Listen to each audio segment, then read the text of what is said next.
we use a term that we're kind of getting away from of sled head, and our the downplaying of the micro concussions that we are all dealing with. So my face is dragging on ice at 80 plus miles an hour, and any little bump there, my face is literally bumping off of the ice. Just rattling. And we say sled head, but it's this symptoms of concussions, and that's the word that nobody wants to use. That's the scary word in our sport, because it will take you out of multiple races, and then you're not scoring points for international ranking, which is going to affect future rankings on the team, financial assistance from the team, so many of these things, access to medical care. Those things are all based off of my international ranking. So if you are dealing with that, we're all trying to be comfortable talking about it, but also not letting it affect our ability to do what we have chosen as our career. And it's a very hard path to go through. You're already trying to fund yourself, find sponsorships. Well, if I'm injured and I can't give back to the sponsor what I said I was going to, or what I did bring to the table in terms of you'll have exposure at this race, this race, this race, well, then there's not a lot of payout, and there's not anything really protecting you from that sponsorship in the future, or being able to feel like you held up your end of the bargain. It's kind of a weird world. Yeah. It's different than any sport I've ever really participated in because of so many of those things. So your head's bouncing, and I think that's a lot of things people don't consider. You're bobsledding, but you're thinking, oh, he's going 80 miles an hour strategically after decades of training. On a sled, though, what kind of CTE could come of that? So, but that's a real thing. Your brain's constantly. I remember when I was still doing anatomy and physiology in school. I used to be a respiratory therapist before I started doing YouTube, but I remember we're just, like, learning about the brain, and it's just like 3 pounds of oatmeal or 6 pounds of oatmeal, just like rattling in your brain, shaken up, going 80 miles an hour on these bumps. So, tell me. My only exposure with CTE is from watching like the UFC, people getting punched in the face over and over, which sounds like it's not that far away from, what can come from this. And I've heard of fighters, their circuitry kind of gets a little bit rewired from the brain trauma. They become impulsive, and other things that might come from it. Depression comes from things like that as well. Are you seeing colleagues of yours or athletes that are experiencing those things, but also are they getting help from their sport as opposed to them raising those funds for counseling and whatnot? I will say we are trying to take steps the correct direction.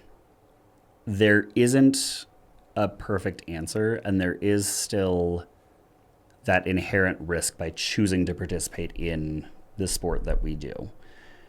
However, there is still more that we could be doing to support that from athletes. Personally, one of the things I've kind of struggled with, I took a pretty bad, we'll say, spill. I crashed a little at a World Championships. I was going about 70 miles an hour. The first thing to hit the ice was my face. Wasn't my sled, wasn't anything. It was 4 feet in the air because I just made a terrible mistake on the wrong corner to make a mistake in. And I was flying through the air. I was over the timing eye. They don't even have my speed at that point. I was above a camera. The pictures and the replay of it, it's insane. When you watch it in real time, it happens so fast. Did it kind of go around the side curve of the? Yeah, so there's this corner we were in Altenburg, Germany, and it's called Kreisel. And so you come in, and the first thing you do is go uphill a little bit, but the word Kreisel is the German word for circle. So we're going into a full 360-degree corner. We call them pressures. It's kind of that oscillation or undulation, depending on who you talk to. But we say oscillation most of the time. And the up and down motion through the corner, and those forces pulling you up, and then your sled loses some pressure, and then it climbs again. That corner is supposed to have 3 of those. I messed up and created a 4th one, but that 4th one was so late that there was no more corner. So then I was just climbing off the end of the wall and doing anything I could to stay face first and shiny side down is what we would say. And in doing that, I kind of checked my shoulder down, so then my face caught the ice, and then my sled hit, and it whipped everything kind of up, and then I hit the short wall with my head again, so I had kind of two impacts. But I still to this day am sliding in that same helmet. So I drive a motorcycle in the summer. I love motorbikes, and that's kind of my baby. But if I were to ever lay my bike down in a helmet, I'm getting a new helmet.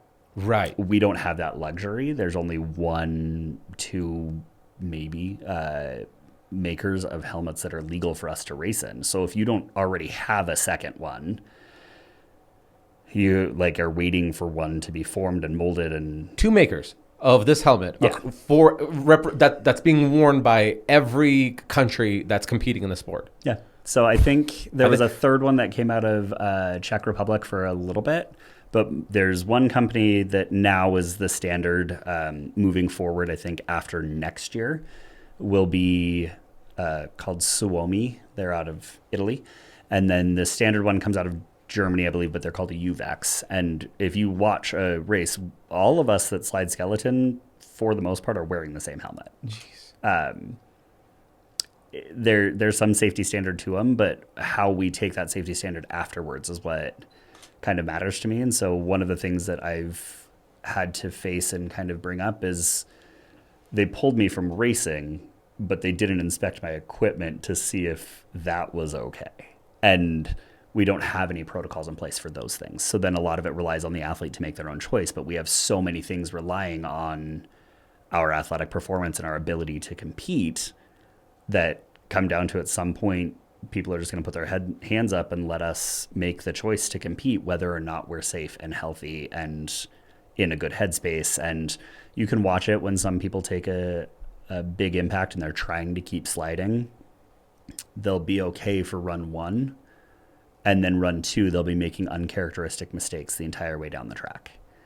And then we'll come back the next day and they'll be okay for run one. And then they'll be making uncharacteristic mistakes. And our brain health is something that we didn't take seriously for so long that now we're trying to change this culture and fix that.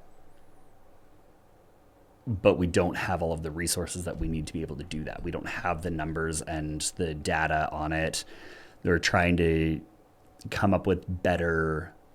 We wear mouth guards, so my teeth chattering while I'm sliding is something that they want to attribute to or think is part of the CTE timeline. Mm-hmm. And so we all have a mouth guard. They're trying to design better mouth guards to see if that helps. They're trying to figure those things out, but the only way to really figure that out is to have a test dummy who's going down with what may not be the right answer. Yeah. So that's kind of a scary component for us.